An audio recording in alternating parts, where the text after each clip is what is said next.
जय हिंद। आज हम लोग स्ट्रक्चर देखने वाले हैं एनिमल टिश्यूज़ का। ये एनिमल टिश्यूज़ का जो स्ट्रक्चर होता है वो किस प्रकार होता है। मैंने इसके पहले वीडियोस में मैंने एनिमल टिश्यूज़ के बारे में पढ़ा दिया था। उसके साथ साथ मैंने फिगर भी बताया था, डायग्राम भी बनवाया था। लेकिन एक बार अलग से मैं एनिमल टिश्यूज़ का जो है स्ट्रक्चर, डायग्राम, फिगर बताने वाला हूँ। तो चलिए शुरू करते हैं। देखिए, सबसे पहले मैं आप लोगों को बता दूँ हमारे बॉडी की जो सबसे छोटी यूनिट होती है, जो इकाई होती है, जो वो होती है सेल। जब बहुत सारे सेल्स आपस में अटैच होते हैं, मिलते हैं, तो उसके बाद ही टिश्यूज़ का निर्माण होता है, टिश्यू का फॉर्मेशन होता है। तो मैंने जैसे बताया था कि हमारे जो ऑर्गन्स हैं वो टिश्यूज़ से मिल के बने होते हैं। एक बार मैं आप लोगों को वो एक चैन बता दूं ताकि आप लोगों को आसानी हो। तो सबसे पहले मैं सेल की बात करें तो सेल जो है वो हमारे बॉडी की सबसे स्मॉलेस्ट यूनिट होती है, सबसे छोटी यूनिट होती है। जैसे कि हमारा मकान जो है, हमारा घर बनता है, उसमें सबसे छोटी एक जो इकाई होती है वो ईंट होती है। जब एक ईंट मिलती है तो एक दीवार तैयार होती है। बात समझ में आई। उसके बाद जब एक ईंट मिलती है उसके बाद एक दीवार बनती है। इसी तरह जब एक सेल्स आपस में अटैच होंगी, मिलेंगी, तो वो बनेगा टिश्यू। वो बनेगा टिश्यू। जब एक सेल्स आपस में मिलेंगी, जुड़ेंगी, अटैच होंगी, तो वो टिश्यू का फॉर्मेशन करेंगे, टिश्यू बनाएंगे। उसके बाद जब एक दीवार तैयार हो जाती है तो इसी तरह 4 दीवार मिलकर एक कमरा बनता है। इसी तरह हमारे बहुत सारे टिश्यूज़ मिलके वो हमारे बॉडी का आर्गन तैयार करते हैं, एक आर्गन बनाते हैं।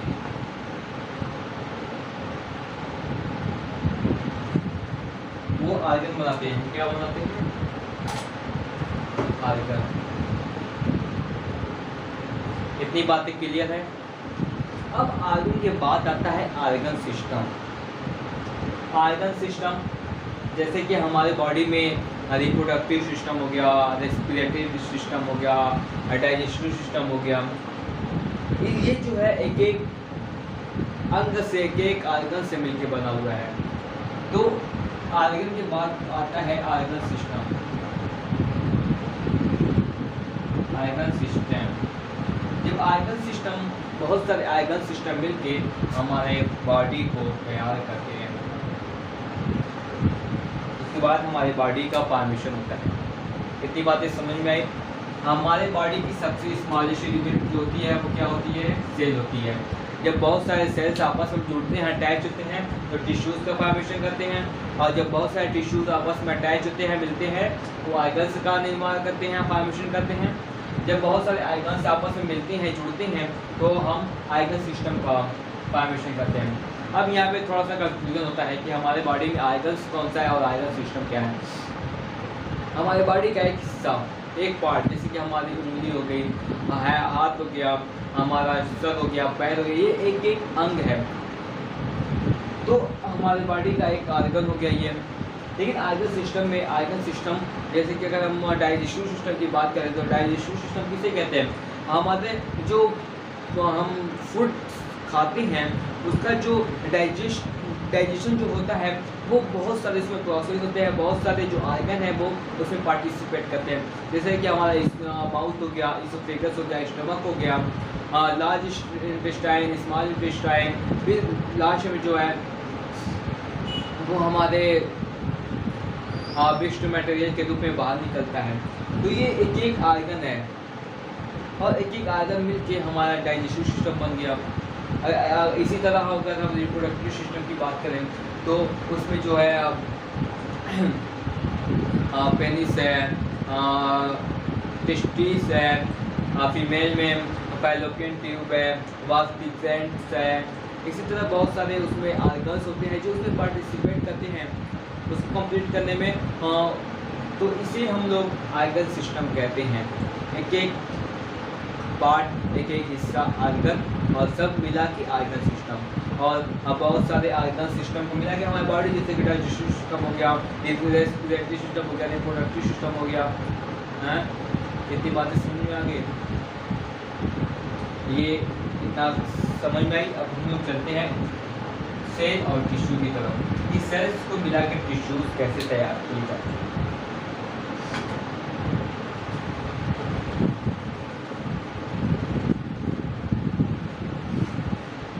जैसे कि अगर हम बात करें कि एक एक सेल्स मिलकर एक टिश्यू का निर्माण करती है, तो ये हम बनाते हैं सेल्स।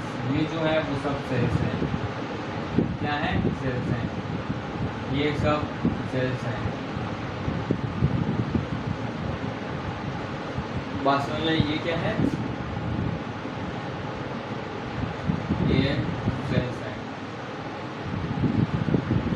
ये सेल है। तो ये 1 सेल, 2 सेल, 3 सेल, 4, 5, 6, 7, 8, 9, 10, 11, इसी तरह बहुत सारे लाखों अरबों सेल से मिले होते हैं। इसमें जो है, जो स्पेस है, ये खाली जगह है, इसको हम लोग बोलते हैं इंटर सेलुलर स्पेस। इसको हम लोग बोलते हैं इंटर सेलुलर स्पेस। इतनी बातें समझ में आई। लेकिन जो स्पेस है, इसमें एक सब्सटेंस भरा होता है, एक पदार्थ, एक लिक्विड भरा हुआ होता है, जिसे हम लोग इंटरसेलुलर सब्सटेंस या फिर मैट्रिक्स कहते हैं। जैसे कि जो स्पेस है, जो खाली जगह है, उसको हम लोग इंटरसेलुलर स्पेस कहते हैं। लेकिन जब इसमें सब्सटेंस भरा होता है, तो उसमें उसको इंटरसेलुलर स्पेस की जगह इंटरसेलुलर सब्सटेंस कहते हैं। स्पेस हटा के सब्सटेंस हो जाता है, या फिर हम उसको मैट्रिक्स भी कह सकते हैं।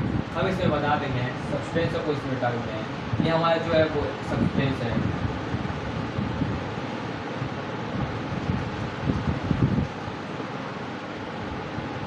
देखिए, मैं यहाँ पे बनाऊंगा सब्सटेंस, ताकि आप लोग को समझने में आसानी हो। यहाँ पे खाली जगह छोड़ दे रहा हूँ। ये हमारा क्या हो गया? एक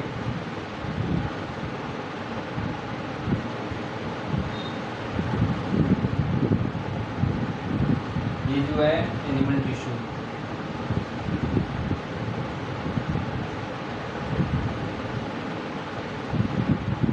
ये हमारा एनिमल टिश्यू तैयार हो गया।